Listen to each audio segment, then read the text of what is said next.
నమస్తే, నా పేరు కిరణ్. ఎస్డీఎం న్యూస్ కు స్వాగతం. ముందుగా హెడ్లైన్స్. వరద బాధితులను ఆదుకునేందుకు తక్షణ సాయం అందించాలి. తాడేపల్లిలోని క్యాంపు కార్యాలయంలో సీఎంతో భేటీ అయిన కేంద్ర బృందం. పరవాడ రామ్కి ఫార్మాసిటీలో విషవాయువు లీక్ ఇద్దరు ఒప్పంద కార్మికులు మృతి. ₹1 కోటి నష్టపరిహారం ఇప్పించాలని మాజీ మంత్రి బండారు కార్మిక సంఘాలు డిమాండ్. విశాఖలో డాలర్ శేషాద్రి హఠాన్ మరణం. ఈ నెల 30న తిరుపతిలో అంత్యక్రియలు, ప్రముఖుల సంతాపం. ఎన్నికల కోడ్ తర్వాత నిర్వహించిన స్పందనకు విశేష ఆదరణ. కలెక్టర్కు సమస్యలను నేరుగా విన్నవించుకున్న అర్జీదారులు. వరద బాధితులను ఆదుకునేందుకు తక్షణ సాయం అందించాలని ముఖ్యమంత్రి జగన్మోహన్ రెడ్డి కేంద్రాన్ని కోరారు. రాష్ట్రంలో వరద నష్టంపై అంచనా వేసేందుకు వచ్చిన కేంద్ర బృందం ముఖ్యమంత్రి జగన్మోహన్ రెడ్డితో సమావేశమైంది. తాడేపల్లిలోని క్యాంపు కార్యాలయంలో ముఖ్యమంత్రి జగన్తో కేంద్ర బృందం సమావేశమైంది. వరద ప్రభావిత ప్రాంతాల్లోని పరిస్థితిపై ఈ భేటీలో చర్చించారు. రాష్ట్ర ప్రభుత్వం చేపట్టిన చర్యలను కేంద్ర బృందం ప్రశంసించింది. వరద ప్రభావిత ప్రాంతాల్లో 3 రోజులు పర్యటించామని, ఈ వరదల వల్ల కడప జిల్లాకు భారీ నష్టం జరిగిందని కేంద్ర బృందం సభ్యులు కునాల్ సత్యార్థి తెలిపారు. ఇందుకు సంబంధించిన వివరాలను సీఎంకు వివరించారు. వరదల దాటికి పంటలు కొట్టుకుపోయాయని, పశువులు కూడా చనిపోయాయని కేంద్ర బృందం ఇచ్చిన నివేదికలో పేర్కొంది. అన్నమయ్య ప్రాజెక్టు తెగిన చోట అపార నష్టం జరిగిందని, మొత్తం వరద నష్టంలో 40% వరకు రోడ్లు, భవనాలు ధ్వంసం జరిగాయని వేదికలో స్పష్టం చేసింది. వీలైనంత మేర ఆదుకునేందుకు సహకారం అందిస్తామని తెలిపింది. ధాన్యం కొనుగోలులో నిబంధనలు సడలించాలని ముఖ్యమంత్రి కోరారు. నష్టం అంచనా తయారీకి క్షేత్రస్థాయిలో సమర్థవంతమైన వ్యవస్థ ఉందని చెప్పారు. ప్రతి రైతుకు పంట ఈ క్రాప్ రసీదు ఇచ్చామని, కోవిడ్ చర్యల వల్ల ఎన్డీఆర్ఎఫ్ నిధులు నిండుకు ఉన్నాయని తెలిపారు. వెంటనే అడ్హాక్ ప్రతిపాదికన నిధులు ఇవ్వాలని, ప్రస్తుత కాలువల సామర్థ్యాన్ని పెంచేందుకు చర్యలు చేపట్టాలని సీఎం చెప్పారు. All what I would request from you is just be more compassionate and just be more humanitarian in this entire approach. The very fact that there is no escalation in whatever we are projecting, because there is a very robust model at the grassroots level, wherein she, as our Special Chief Secretary Agriculture, as she's already mentioned, there is an RBK at every village itself, which actually handles the e-cropping. So every acre of land is e-cropped. And social audit is, so it's already displayed for social audit also. And every farmer is given a physical and a digital acknowledgement also on e-cropping. So wherever the damage is taken place, it is clearly marked mapped with the e-cropping and also displayed for social audit at the RBK level itself. So this being the situation, so there is no escalation in whatsoever. Whatever is there, it is reality, whatever damage that has taken place. And as our Finance Secretary, Principal Finance Secretary Mr. Rawat is also pointing out, the SDRF funds have depleted. Any ad hoc replacement of these funds would give tremendous amount of fillip to the ongoing works, because everything requires resources. And for us to start off, kickstart any big activity, it would require funds. So that ad hoc replacement of ad hoc replenishment of funds into SDRF would help us substantially. And coming back to suggestions that have been made by the central team in connection to the long-term measures that we are to be also considering this the changes what are taking place in the climatic situations globally also. ఇదిలా ఉంటే నెల్లూరు జిల్లాను వర్షాలు ముంచెత్తుతున్నాయి. సోమశిల జలాశయానికి భారీ వరద నీరు వచ్చి చేరుతోంది. దీంతో వాగులు, వంకలు పొంగుతున్నాయి. చేజెర్ల, అనంతసాగరం, ఎస్ఎస్పేట మండలాల్లో వాగులు పొంగుతుండటంతో వాహన రాకపోకలకు అంతరాయం ఏర్పడుతోంది. పంట పొలాలు కూడా చెరువులు తలపించేలా మారిపోయాయి. విశాఖ జిల్లా పరవాడ ఫార్మాసిటీలో విషవాయువు లీక్ అయి 2 కార్మికులు మరణించారు. పరవాడలోని జవహర్లాల్ ఫార్మాసిటీ పంప్ హౌస్ లో దుర్గా ప్రసాద్ మణికంఠలు ఒప్పంద కార్మికులుగా పనిచేస్తున్నారు. వీరిద్దరూ ఆదివారం రాత్రి నైట్ షిఫ్ట్ లో వాల్ ఓపెన్ చేయడంతో విషవాయువు వెలువడింది. దీంతో వారిద్దరూ అక్కడికక్కడే మరణించారు.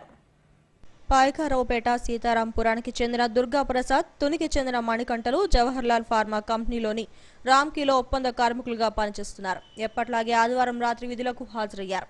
నైట్ షిఫ్ట్ లో వాల్ విప్పుతుండగా ఒక్కసారిగా విషవాయువులు వెలువడ్డాయి. ఆ వాయువులు పీల్చి అక్కడికక్కడే మరణించారు. మృతదేహాలను కేజీహెచ్కు తరలించారు. రామ్కీ ఫార్మాలో కోట్లాది రూపాయలు టర్నోవర్ చేసుకుంటూ కార్మికుల ప్రాణాలను గాల్లో దీపాల్లా వదిలేశారని కార్మిక సంఘాలు, ప్రతిపక్ష నేతలు మండిపడ్డారు. మణికంఠ, దుర్గా ప్రసాద్ల కుటుంబాలకు ₹1 కోటి నష్టపరిహారం ఇప్పించాలంటూ మాజీ మంత్రి బండారు సత్యనారాయణమూర్తి ఆధ్వర్యంలో రామ్కీ ఫార్మా ఎదుట బైఠాయించి ధర్నా నిర్వహించారు. విషవాయువు పీల్చి చనిపోయిన అందరికీ ఒకే న్యాయం చేయాలని, ఎల్జీ పాలిమర్స్ లో మృతుల కుటుంబాలకు ఇచ్చినట్టుగానే ఇక్కడ కూడా ₹1 కోటి పరిహారం ఇవ్వాలని బండారు డిమాండ్ చేశారు.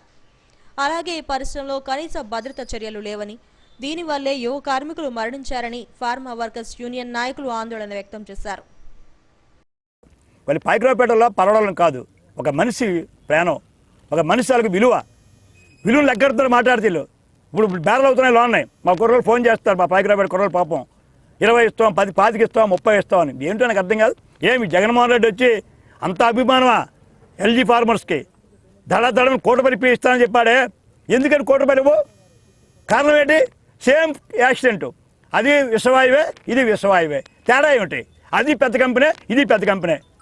ఇంతకుముందు చిన్న అయితే ఆ కంపెనీకి అంత ప్రాఫిట్ లేదని చెప్పాడు. నిన్నగాక మళ్ళీ చెరువులో మళ్ళీ చేపలు చనిపోయినాయి, పరవాడ చెరువులో. అవి కళ్ళేవా పొల్యూషన్ డిపార్ట్మెంట్కి? ఏం చేశారా మీరు? పొల్యూషన్ అంటే నాన్ పొల్యూట్, మీరే పొల్యూట్ అయిపోతారా? పర్యావరణం కాపాడరా? ఎందుకు మాకు పరామర్శించే హక్కు లేకపోవడం? బేరాలు ఎందుకు మాకు? ఒక ఏ ఉద్యమం చేస్తామని లేదే. మేము శాంతియుతంగా వెళ్ళి అసలు జరిగింది ఏంటో చెప్పాలి వాళ్ళకి. ఈ పొల్యూషన్ డిపార్ట్మెంటు, ఈ గవర్నమెంటు, ఈ రామ్కీ దగ్గర నాటకాలు చెప్పాలనుకున్నాం. మేము చెప్పే అవకాశం మాకు ఇవ్వట్లేదు, స్పాట్ చూడనివ్వట్లేదు. డెడ్ బాడీ అలాగే లేవు, తెల్లవాదని పట్టిపోయినారు. గతంలో ఏం చేసేవాళ్ళని? డెడ్ బాడీలు ఇక్కడ ఉంచి బేరం ఆడి వాళ్ళకి నష్టపరిహారం చేలిన తర్వాత బాడీలు కేజీహెచ్ పంపించేవాళ్ళని. మీ గవర్నమెంట్ ఉందని రహస్యంగా పట్టుకుపోయినావు, కేజీహెచ్లో పడేసావు. ఇప్పుడు కేజీహెచ్లో పంచనామా అవ్వాలి కదా. పంచనామా దాకా ఇచ్చి బాడీని తగలేస్తాడా? ఈ జగన్మోహన్ రెడ్డి పట్టుకెళ్తే అల్టిలో దగనం చేస్తాడా ముఖ్యమంత్రి? ఆ కుటుంబాలు పంచనామా చేయాలి కదా, వాళ్ళు విల్లింగ్ ఇవ్వాలి కదా, వాళ్ళు సాటిస్ఫై కావాలి కదా. ప్రాణాలు పోయి ఏడుస్తున్నారు అక్కడ, వాళ్ళు మేము పరామర్శ చేయకూడదు ఆ కుటుంబాలని. యాజమాన్యం సైతం ఈరోజు మొత్తం తన యొక్క పరిశ్రమలోనే ఏ విధమైనటువంటి భద్రతా ప్రమాణాలు లేక 2 కార్మికులు మృతి చెందడం చాలా దురదృష్టకరం. ఇప్పటికైనా జిల్లా అధికార యంత్రాంగం ఈ యాజమాన్యం మీద చర్యలు తీసుకోవాలి. మరోవైపు ఈ పరిశ్రమలో జరిగినటువంటి ప్రమాదం మీద సమగ్రమైన దర్యాప్తు చేయాలని pharma city staff and workers union CITU demand చేస్తూ ఉంది. ఇప్పటికే అనేక ఫార్మా పరిశ్రమల్లో జరిగినటువంటి ప్రమాదాల్లో నష్టపరిహారం రాష్ట్ర ప్రభుత్వమే జోక్యం చేసుకుని సమస్యను పరిష్కారం చేసింది. 50 లక్షల కుటుంబానికి ఇచ్చారు. అలాగే ఎల్జీ పాలిమర్స్ ఇట్లాంటి వాటిల్లో అయితే ₹1 కోటి వరకు కూడా పరిహారం చెల్లించినటువంటి పరిస్థితి. కాబట్టి మృతుల కుటుంబాన్ని ఆదుకోవడం కోసం చర్యలు తీసుకోవాలి. అలాగే ఈ ప్రమాదం మీద సమగ్రమైన విచారణ చేయాలని pharma city staff and workers union CITU demand చేస్తారు. విశాఖలోని పరిశ్రమలో కార్మికుల భద్రత కరువైంది. ఎల్జీ పాలిమర్స్ లో విషవాయువు లీకైన సంఘటన కలిచివేసింది. తాజాగా రామ్కీ ఫార్మా కంపెనీలో విషవాయువు లీకై 2 మరణించడం ఆందోళన కలిగిస్తోంది. తిరుమల శ్రీవారి ఆలయ OSD డాలర్ శేషాద్రి కన్నుమూశారు. విశాఖలో కార్తీక దీపోత్సవం కార్యక్రమంలో పాల్గొనడానికి వచ్చిన ఆయన సోమవారం వేకోజామున 4 గంటలకు గుండెపోటు వచ్చి మరణించారు. ఆసుపత్రికి తరలించేలోపే ఆయన తుది శ్వాస విడిచారు. ఈ నెల 30వ తేదీన తిరుపతి గోవిందధామంలో అంతిమ సంస్కారాలను నిర్వహించనున్నారు. విశాఖ బీచ్ రోడ్లో సోమవారం సాయంత్రం నిర్వహించనున్న కార్తీక దీపోత్సవంలో పాల్గొనేందుకు డాలర్ శేషాద్రి ఆదివారమే విశాఖ చేరుకున్నారు. MVP కాలనీలోని టీడీపీ కళ్యాణ మండపంలో జరిగిన స్వామివారి పవళింపు సేవలో పాల్గొన్నారు. అనంతరం టీటీడీ ఉద్యోగులతో కొద్దిసేపు మాట్లాడారు. కళ్యాణ మండపంలోనే బస చేశారు. సోమవారం తెల్లవారుజామున తీవ్ర అస్వస్థతకు గురయ్యారు. వెంటనే ఆయనను రామ్నగర్లోని అపోలో ఆసుపత్రికి తరలిస్తుండగా మార్గ మధ్యంలోనే తుది శ్వాస విడిచారు. ఆయన భౌతిక కాయాన్ని కేజీహెచ్కు తరలించారు. అక్కడి నుంచి అంబులెన్స్లో తిరుపతికి తరలించారు.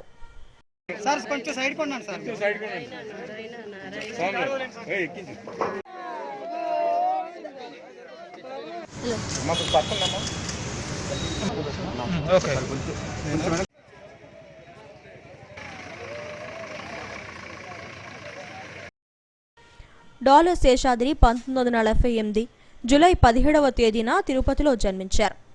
పి. భూమా రాజగోపాలన్ తాతాచార్య దంపతులకు జన్మించారు. వీరి పూర్వీకులది తమిళనాడులోని వందవాసి వద్ద నౌలుపక్కం. ఎంఎస్సీ గణితం, డిప్లొమా ఇన్ బ్యాంకింగ్ అండ్ అకౌంటింగ్లో శేషాద్రి పట్టా తీసుకున్నారు. 1977-78లో ఎల్ఐసిలో ఉద్యోగం చేశారు. 1978లో టీటీడీలో ఉత్తర పత్తేదారుగా ఉద్యోగం సంపాదించారు. 2007లో శ్రీవారి ఆభరణాలు భద్రపరిచే బొక్కసం ఇన్ఛార్జ్ ఉద్యోగోన్నతి పొందారు. అప్పటి నుంచి ఇప్పటి వరకు శ్రీవారి ఆలయ ఓఎస్డీగా కొనసాగారు. విశాఖలో ఆయన మరణ వార్త విని దిగ్భ్రాంతికి గురైనట్లు చిలుకూరి బాలాజీ దేవస్థానం అర్చకులు తెలిపారు. డాలర్ శేషాద్రి గారి యొక్క హఠాన్ మరణాన్ని వారి వార్త విని నాన్నగారు డాక్టర్ సౌందరరాజన్ గారు చాలా తీవ్రమైన దిగ్భ్రాంతికి లోనయ్యారు.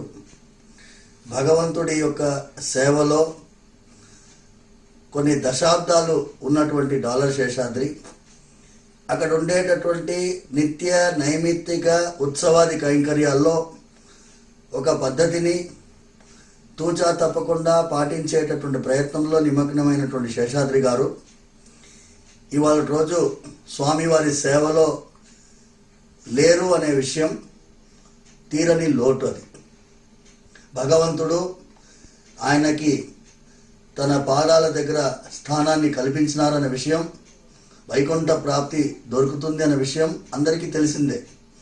కానీ ప్రజలు ఏమి విమర్శించినా, తన గురించి ఎవరు ఏం మాట్లాడినా తాను స్వామివారికి మాత్రమే జవాబుదారీ అనేటటువంటి ఒక పట్టుదలతో, ఒక కర్తవ్య దీక్షతో కార్యనిర్వహణ చేసినటువంటి డాలర్ శేషాద్రి గారి యొక్క మరణం స్వామివారి సేవకి తీరని లోటు.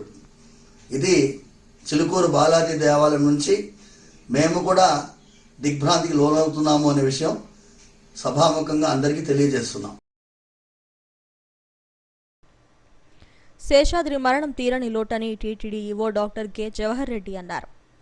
ఆయన మృతికి సంతాపం తెలిపారు. 1978 నుంచి శ్రీవారి సేవలోని శేషాద్రి తరిస్తున్నారని చెప్పారు.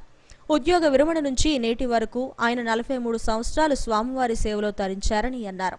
శేషాద్రి కుటుంబ సభ్యులకు సానుభూతిని వ్యక్తం చేశారు. తిరుమల తిరుపతి దేవస్థానంలో సుమారుగా 4.5 దశాబ్దాల పాటు స్వామివారికి సేవలు అందించి ఈరోజు తెల్లవారుజామున మరి ఆకస్మిక మరణానికి గురైన శ్రీపాల శేషాద్రి స్వామివారి మరణానికి చింతిస్తూ సుమారుగా 4.5 దశాబ్దాలు ఆయన స్వామివారికి సేవలు అందించారు. 1978వ సంవత్సరంలో టీటీడీలో స్వామివారి సేవ కోసం చేరి ఈరోజు వరకు మరి దాదాపు నిరంతరాయంగా తన సేవలు అందించారు. ఈయన స్వామివారికి జరిగే ప్రతి రోజు, ప్రతి వారం, ప్రతి పక్షము, ప్రతి ఉత్సవంలోనూ సేవలోనూ మరి అధికారులకి, అర్చకులకి, జయంగారులకి మధ్యలో అనుసంధానకర్తగా వ్యవహరిస్తూ మరి అన్ని కార్యక్రమాలు కూడా ఏమాత్రము మరి వైకాసన ఆగమ శాస్త్రం ప్రకారము నిర్వహిస్తూ ఈరోజు మన నుంచి వెళ్ళిపోవడము మరి తిరుమల తిరుపతి దేవస్థానంకి చాలా తీరని లోటు. శేషాద్రి భౌతిక కాయాన్ని తిరుపతికి తరలించారు. ఈ నెల 30వ తేదీన అంత్యక్రియలు జరగనున్నాయి. ప్రజా సమస్యలను తక్షణమే పరిష్కరించేలా చర్యలు తీసుకోవాలని జిల్లా కలెక్టర్ డాక్టర్ మల్లికార్జున ఆదేశించారు. కలెక్టరేట్లో నిర్వహించిన స్పందనకు ఫిర్యాదులు వెల్లువెత్తాయి. జిల్లా నలుమూలల నుంచి బాధితులు అర్జీలు తీసుకువచ్చి నేరుగా అధికారులకే సమస్యలను మొరపెట్టుకున్నారు. రెవెన్యూ, జీవీఎంసీ అధికారుల తీరు, కోర్టు తగాదాలు, ఇళ్ల స్థలాలు తదితర సమస్యలపై ఫిర్యాదులు అందాయి. కలెక్టర్తో పాటు జేసీలు వేణుగోపాల్ రెడ్డి, అరుణ్ బాబు, కల్పనా కుమారులు ఫిర్యాదులను అందుకొని తక్షణమే పరిష్కరించాలని సంబంధిత అధికారులను ఆదేశించారు.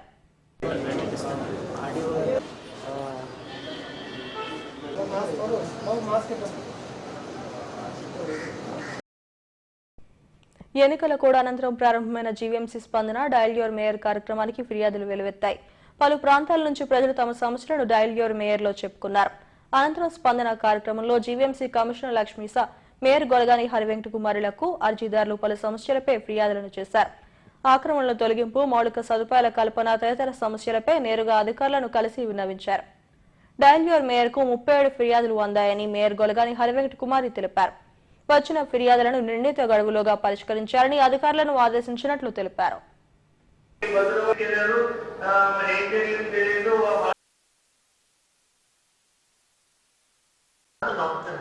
చెప్పండి, మీ పేరు, వార్డ్ నెంబర్ చెప్పండి. మేడం గారు మా తల్లిలో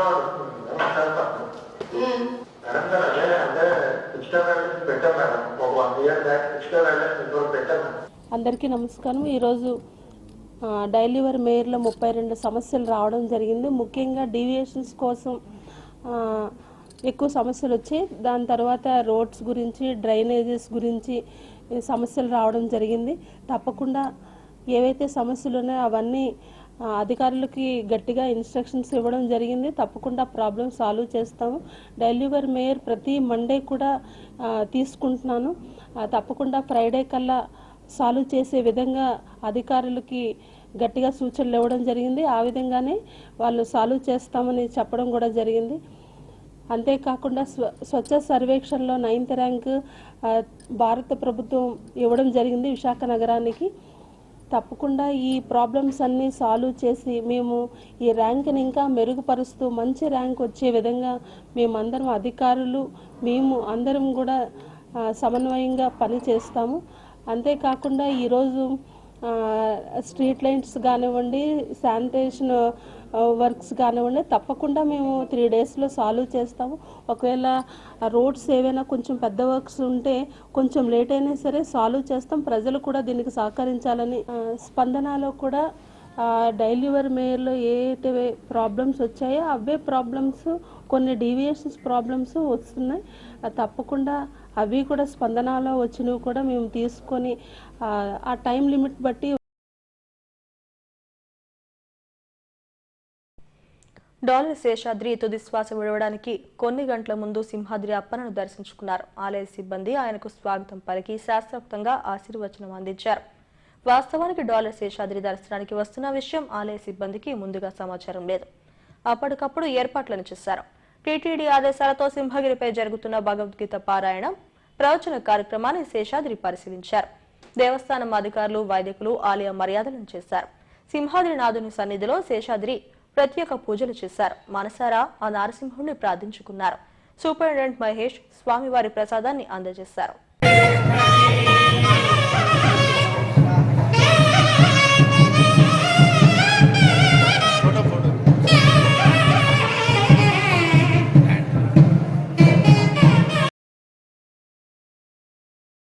శ్రీవారి ఆలయంలో అష్టబంధన సంప్రోక్షణ శాస్త్రోక్తంగా జరిగింది. ఆలయ విమాన గోపురానికి బంగారు పూత పూసిన రాగి రేకులు అమర్చేందుకు గతేడాదిలో డిసెంబర్ 6 నుంచి 10వ తేదీ వరకు బాలాలయ సంప్రోక్షణ నిర్వహించారు. అప్పట్లో ఆలయ ముఖ మండపంలో నమూనా ఆలయాన్ని ఏర్పాటు చేసి గర్భాలయంలోనూ మూలవర్ల తరహాలో అతిచక్కలతో విగ్రహాలను ఏర్పాటు చేశారు. స్వామి, అమ్మవార్లకు నిత్య కైంకర్యాలన్నీ ఇక్కడే నిర్వహించనున్నారు. విమాన గోపురం పనులు పూర్తి కావడంతో జీర్ణోద్ధరణ అష్టబంధన మహా సంప్రోక్షణ కార్యక్రమాన్ని నిర్వహించారు. ఈ కార్యక్రమంలో అదనపు ఈవో ధర్మారెడ్డి తదితరులు పాల్గొన్నారు.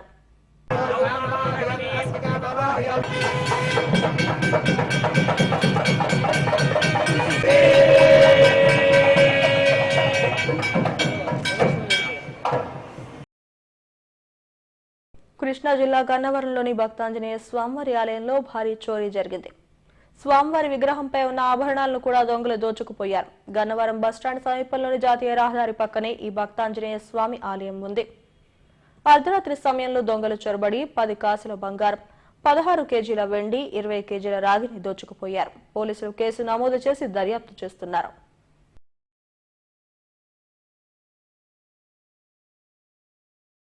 దిగుడుపావిలో ప్రమాదవశాత్తు జారిపడి ఒక దివ్యాంగ విద్యార్థి మరణించాడు. చోడవరం మండలం తరువులు గ్రామంలో ఈ ఘటన చోటు చేసుకుంది. గ్రామానికి చెందిన దివ్యాంగ విద్యార్థి సుర్ల కిరణ్ తోటి విద్యార్థులతో కలిసి గ్రామ శివార్లో ఉన్న బావి దగ్గరకు వెళ్లాడు. తోటి విద్యార్థులందరూ బావిలో స్నానం చేస్తుండగా గట్టుపై కూర్చున్న కిరణ్ ప్రమాదవశాత్తు చేజారి బావిలో పడిపోయాడు.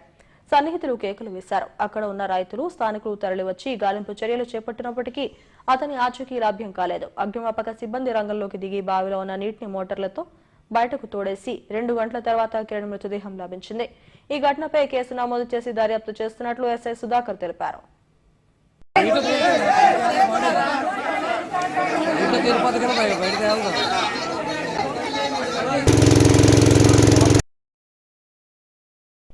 అప్పికొండ సోమేశ్వరాలయానికి భక్తులు పోటెత్తారు. కార్తీక మాసం ఆఖరు సోమవారం కావడంతో ప్రత్యేక పూజలను నిర్వహించారు. దేవాదాయ శాఖ ప్రత్యేక ఏర్పాట్లు కూడా చేసింది. 6వ శతాబ్దానికి చెందిన ఈ శివాలయం స్వయంభూగా వెలిసిన శివలింగానికి పూజలు చేయడం ఆనవాయితీగా వస్తోంది.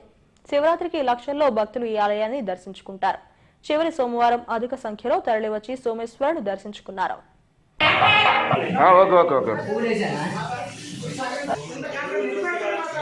క్షేత్రం ఏంటంటే శ్రీ శ్రీ సోమేశ్వర స్వామి దేవస్థానం అప్పికొండ. ఈ క్షేత్రం ఏంటంటే అత్యంత పురాతనమైనటువంటి దేవాలయం ఇది. ఈ దేవాలయం ఏంటంటే 6వ శతాబ్దానికి సంబంధించినటువంటి ఈ దేవాలయం. ఈ యొక్క దేవాలయం ఏంటంటే అప్పికొండ సోమేశ్వర స్వామిగా పిలుస్తారు. ఈ క్షేత్రంలో 4 లింగాలు ప్రత్యక్షంగా కనిపిస్తాయి. 95 శివలింగాలు ఆలయ ప్రాంగణంలో భూమిలో కలిసిపోయి ఉంటాయి. అలాగే ఒక శివలింగం ఏంటంటే ఈ అభివృద్ధి కార్యక్రమాల్లో ఆనాటి రోజుల్లో కాస్త ఏంటంటే పనుల్లో కాస్త పాడవడం జరిగింది. అయితే ఈ క్షేత్రంలో ఇన్ని శివలింగాలు వెళ్ళడానికి కారణం ఏమిటంటే ఇదివరకు ఒకనొకప్పుడు కపిల మహర్షి సాగర్ తీరాన ప్రయాణిస్తూ ఉండగా ఈ ప్రదేశం అతనికి నచ్చింది. తన నామధేయమేదిగా ప్రసిద్ధిగాంచిన పుణ్యక్షేత్రం ఒకటి వేయాలనే సంకల్పంతో సూర్యాస్తమయం నుంచి సూర్యోదయం లోపు ఆయన తపస్సు చేయడం జరిగింది. ఆయన చేసినటువంటి తపస్సులో 101 శివలింగాలు మాత్రమే వెలిశాయి. 100 శివలింగాలు మాత్రమే వెలిశాయి.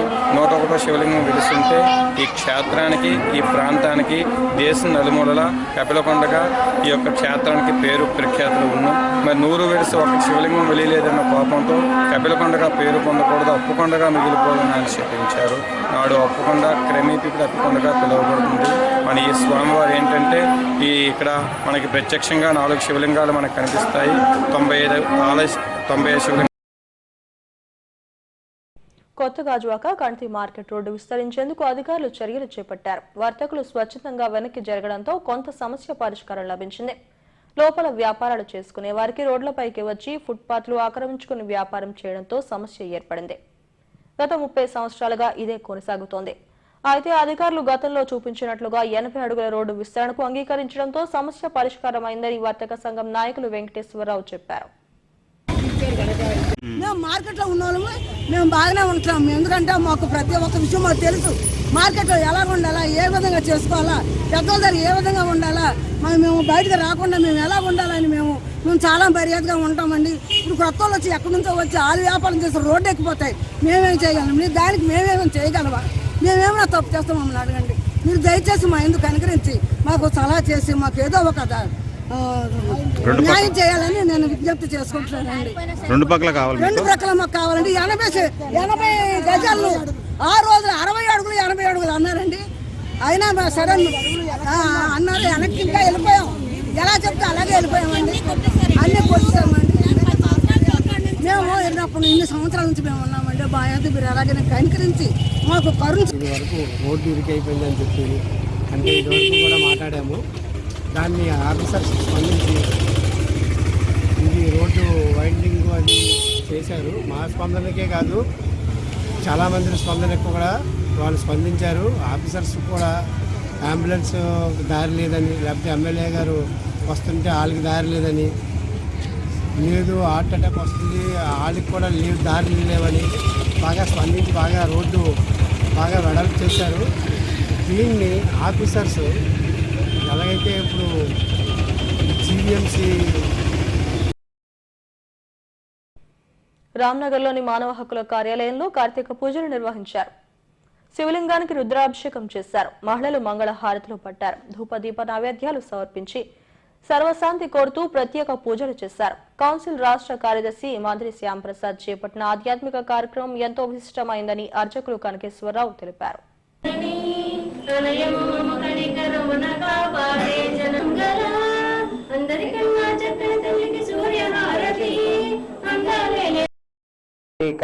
బహుళ దశమి సోమవారం ఈవేళ హ్యూమన్ రైట్స్ కౌన్సిల్లో శ్యామ్ ప్రసాద్ గారి యొక్క ఆధ్వర్యంలో విశాఖపట్నంలో వారి యొక్క లక్ష్మీ విలాసమైనటువంటి గృహంలో వారి సంస్థలో ఆ కార్తీక దామోదరుడు అర్చన, సహస్ర లింగార్చన, స్వామివారికి మహన్యాసపఠన, రుద్రాభిషేకం, సర్వదేవీ దేవతల యొక్క ఆవాహన, వారికి షోడశ ఉపచారమైనటువంటి పూజ విధి, స్వామివారి సాన్నిధ్యంలో లక్ష్మీ గణపతి వ్రతంతో ప్రారంభమై సకల దేవీ దేవతల ఆవాహన అర్చన జరిగింది. మహన్యాస పఠన పూర్వకమైనటువంటి రుద్రాభిషేక కర్తవ్యం కూడా హ్యూమన్ రైట్స్ కౌన్సిల్లో నిర్వర్తించారు. ఆ సర్వేశ్వరానుగ్రహం వల్ల అందరూ కూడా సుభిక్షంగా ఉండాలని మనం ఇక్కడ ఈవేళ స్వామివారికి పాశుపత రుద్రహోమం అనేటటువంటి కైంకర్యం ఇప్పుడు చేస్తాం. ఈ రుద్రహోమం చేయటం వల్ల హోమంలో ఉన్నటువంటి పొగ ఎంత దూరం అయితే విస్తృతంగా వెళుతుందో, హోమంలో ఉన్నటువంటి మంత్రం ఎంత దూరం వరకు అయితే అది వ్యాపిస్తుందో అక్కడ వరకు కూడాను ఏ విధమైనటువంటి వ్యాధులు గాని, దుర్భిక్షమైనటువంటి అశాంతులు గాని ఉండవు అని చెప్పేసి మన వేద పురాణ. హెడ్లైన్స్ మరోసారి. వరద బాధితులను ఆదుకునేందుకు తక్షణ సాయం అందించాలి. తాడేపల్లిలోని క్యాంపు కార్యాలయంలో సీఎంతో భేటీ అయిన కేంద్ర బృందం. పరవాడ రామ్కి ఫార్మాసిటీలో విషవాయువు లీక్ 2 ఒప్పంద కార్మికులు మృతి. ₹1 కోటి నష్టపరిహారం ఇప్పించాలని మాజీ మంత్రి బండారు, కార్మిక సంఘాలు డిమాండ్. విశాఖలో డాలర్ శేషాద్రి హఠాన్ మరణం. ఈ నెల 30న తిరుపతిలో అంత్యక్రియలు, ప్రముఖుల సంతాపం. ఎన్నికల కోడ్ తర్వాత నిర్వహించిన స్పందనకు విశేష ఆదరణ. కలెక్టర్కు సమస్యలను నేరుగా విన్నవించుకున్న అర్జీదారులు. ఈ వార్తలు ఇంతటితో సమాప్తం. మరిన్ని వార్తా విశేషాల కోసం చూస్తూనే ఉండండి STV న్యూస్.